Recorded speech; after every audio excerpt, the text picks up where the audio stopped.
दोस्तों, प्रीपोजिशन के एक नए वीडियो में एक बार फिर से बहुत-बहुत स्वागत है। तो दोस्तों, प्रीपोजिशन का हम लोगों ने डेफिनेशन देख लिया था और कुछ प्रीपोजिशन का जो है हमने प्रयोग करके एग्ज़ाम्पल सहित हम लोगों ने एक तरह से देखा था। तो मेरे पास कुछ और भी एग्ज़ाम्पल हैं, तो चलिए देखते हैं दोस्तों। जैसे एक क्रॉस एंड थ्रो। तो पहले एक क्रॉस को देखते हैं। मतलब इस तरह से हम जिसे देखेंगे जिसमें दोनों का अर्थ लगभग सेम होता है, लेकिन थोड़ा-सा डिफ़रेंस होता है, अंतर होता है। तो चलिए पहला देखते हैं एक cross. From one two the other side. एक क्रॉस का मतलब होता है एक साइड से दूसरे साइड तक। मतलब कि जैसे कि आपको कहीं जाना है, देखिए जिस तरह से मैंने यहाँ पे कुछ आपको बनाकर एक तरह से समझाने का प्रयास किया है कि इस पार से आप उस पार पहुँच जाते हैं, तब वहाँ पे हम एक क्रॉस का प्रयोग करते हैं। जैसे कि मैं नदी के पार तैरा, मैं यहाँ पे जैसे नदी मैं यहाँ से नदी के उस पार तक तैरा, ठीक है? तो लिखेंगे आई तैरा, पास्ट इंडेफिनिट टेंस है दोस्तों। आई स्वैम अक्रॉस द रिवर, मतलब नदी के उस पार तक तैरा।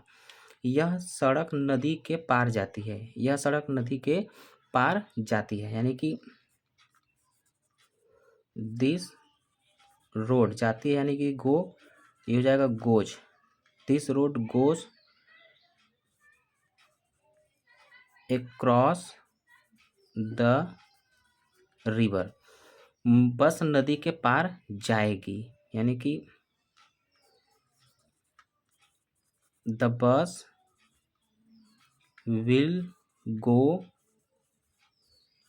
Across the river. ठीक है दोस्तों, इस तरह से हमने इसको एग्जाम्पल के थ्रू हम लोगों ने इसको समझा। तो देखिए दोस्तों, एक क्रॉस हो गया। थ्रो के बारे में जान लेते हैं कि थ्रो क्या होता है। देखिए दोस्तों, through indicate movement from one end to the other end. कहने का मतलब है, थ्रो का मतलब होता है कि इसके मतलब भी उसके पार ही जाना होता है, लेकिन उसके अंदर से होते हुए। देखिए यहाँ पे जैसे देख रहे दोस्तों, मैंने फिगर बनाया है कि जैसे यहाँ से कोई ऑब्जेक्ट गया, फिर इसके बाद इसके अंदर से होते हुए फिर इस पार से यहाँ से क्या हुआ, निकला। तो इस स्थिति में हम लोग जो है थ्रो का प्रयोग करते हैं। ठीक है दोस्तों। दोस्तों, इसको एग्जाम्पल के थ्रू हम लोग समझते हैं। ट्रेन सुरंग से होते हुए आ रही है, तो लिखेंगे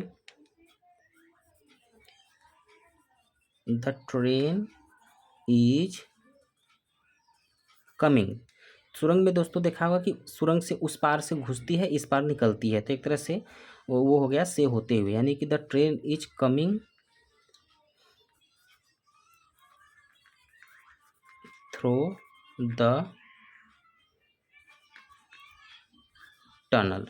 टी यू होता है दोस्तों, T U double L E L, T U double N E L, tunnel. Ram बगीचे से होते हुए जा रहा है। राम इज गोइंग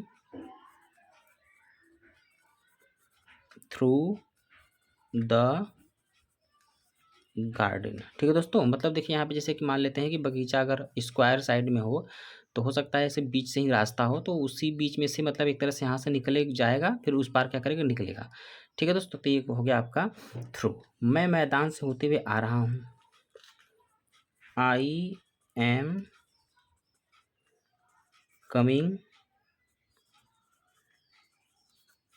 थ्रू, मैदान का हो जाएगा दोस्तों फील्ड। थ्रू द फील्ड कर देते हैं दोस्तों, ज़्यादा अच्छा रहेगा, द फील्ड। ठीक है दोस्तों, मुझे उम्मीद है कि थ्रो आपको समझ में आ गया होगा। अगला देखते हैं दोस्तों, यूज ऑफ ऑन एंड अपान। ठीक है दोस्तों, देखिए ये जो ऑन होता है, मान लेते हैं जैसे कि एक टेबल है, ये टेबल के ऊपर कोई ऑब्जेक्ट रखा हुआ हो और उसी से वो टच हो, मतलब उसी से वो एक तरह से टच किया गया हो, मतलब एक तरह से उसको टच करता हो, तो वो वहाँ पे हम यूज करते हैं ऑन। जैसे एग्जांपल है, किताब मेज पर है, तो लिखेंगे the book is on the table, the book is on the table. तो इस तरह से दोस्तों हम लोग ऑन का प्रयोग करते हैं, मतलब कि ऑब्जेक्ट के, मतलब किसी भी ऑब्जेक्ट के ऊपर कोई दूसरा ऑब्जेक्ट हो तो उस पर वो क्या है, टच हो, तो वहाँ पे क्या होता है, एक तरह से ऑन। अब देखिए दोस्तों, यहाँ पे अपान। अपान देखिए दोस्तों, एक तरह से मोशन जो है रिप्रेजेंट करता है। ये भी एक तरह से टच ही रहता है, लेकिन इसमें अंतर ये है कि अपान में कोई चीज़ नीचे से उछलते हुए ऊपर जाके कूदते, मतलब उछल कर ऊपर जाके कूद के एक तरह से बैठ जाती है और उसको टच करती है। तो वहाँ पे क्या करता है, हम अपान यूज करते हैं। जैसे यहाँ पे देखिए दोस्तों है, बिल्ली चूहे के ऊपर कूद गई। तो यहाँ से ऊपर से जैसे ऊपर जाएगी, यानी कि मान लेते हैं तो फिर कोई ऑब्जेक्ट यहाँ पर है, कोई ऑब्जेक्ट यहाँ पर है, ये एक दूसरे के पीछे दौड़ रहे हैं और इसके ऊपर जाकर ये ऐसे कूद जाएगी, तब पर भी हम अपान का ही प्रयोग करेंगे क्योंकि मोशन में रहेगा। ठीक है, तो बिल्ली चूहे के ऊपर कूद गई, तो लिखेंगे the cat jumped upon the rat. ठीक है दोस्तों, जम्पेड अपॉन द रैट, ये हो गया आपका अपान। कुछ और भी एग्जाम्पल देखते हैं दोस्तों। एग्जाम्पल क्या, कुछ दूसरा एग्जाम्पल देखते हैं। देखिए दोस्तों, यहाँ पर आ गया है, use a before and in front of. Before and in front of दोनों का मतलब होता है सामने दोस्तों। बिफोर यानी कि सामने। देखिए बिफोर का मतलब होता है सामने, लेकिन ये गति यानी एक तरह से मोशन रिप्रेजेंट करता है।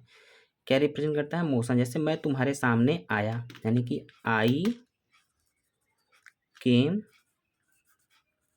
बिफोर यू, मैं तुम्हारे सामने आया। एक तरह से ये सामने आया तो मतलब एक तरह से गति है, मोशन है। वह मेरे सामने बोल रहा था, मतलब बोल रहा था तो एक तरह से मोशन ही करेगा। तो he is speaking before me. ठीक है दोस्तों, इस तरह से ये हो गया। मतलब एक तरह से बिफोर का मतलब होता है सामने, लेकिन यहाँ पे क्या रिप्रेजेंट करता है, गति यानी कि मोशन। अब हम इन फ्रंट ऑफ का एग्जांपल देखते हैं दोस्तों। देखिए यहाँ पे दोस्तों, इन फ्रंट ऑफ मीन्स भी होता है सामने, लेकिन एक तरह से ये स्थिर होता है दोस्तों, ये मोशन लेस होता है। जैसे मेरे गेट के सामने अपनी कार पार्क मत करो। अब गेट के सामने पार्क जब पार्क किया जाएगा तो एक तरह से स्थिर हो जाएगा। मेरे घर के सामने एक मैदान है, घर के सामने एक मैदान है, यानी कि स्थिर है लेकिन सामने ही आ रहा है। ठीक है दोस्तों, यानी कि कोई चीज़ किसी के सामने हो और वो स्थिर हो, तो वहाँ पे हम क्या यूज करते हैं, इन फ्रंट ऑफ। तो देखिए, मेरे गेट के सामने अपनी कार पार्क मत करो, तो लिखेंगे do not park your car in front of my gate. ठीक है दोस्तों, इस तरह से करेंगे, यानी कि यहाँ पे इन फ्रंट ऑफ का यूज हमने कर लिया। मेरे घर के सामने एक मैदान है, तो लिखेंगे there is a ground in front of my house. यहाँ पे भी हमने इन फ्रंट ऑफ का प्रयोग कर लिया, लेकिन कैसे कर लिया, क्योंकि यहाँ पे स्थिर है, कोई गति नहीं है। ठीक है, तब सामने के लिए हम यूज करेंगे इन फ्रंट ऑफ। और जैसे कि सामने के लिए सामने आए लेकिन वहाँ पे गति हो रहा हो, तो हम क्या यूज करेंगे, बिफोर। ठीक है दोस्तों, मुझे उम्मीद है कि आप लोग को ये वीडियो समझ में आया होगा। दोस्तों, मुझे आपके सपोर्ट की ज़रूरत है। प्लीज़ वीडियो को आप लोग जो है कि सब्सक्राइब करें। ठीक है दोस्तों, सब्सक्राइब करें। अगर आप दोस्तों सब्सक्राइब करते हैं, थोड़ा सपोर्ट करते हैं, तो आपको और भी अच्छा वीडियो मैं प्रोवाइड करूँगा। धन्यवाद।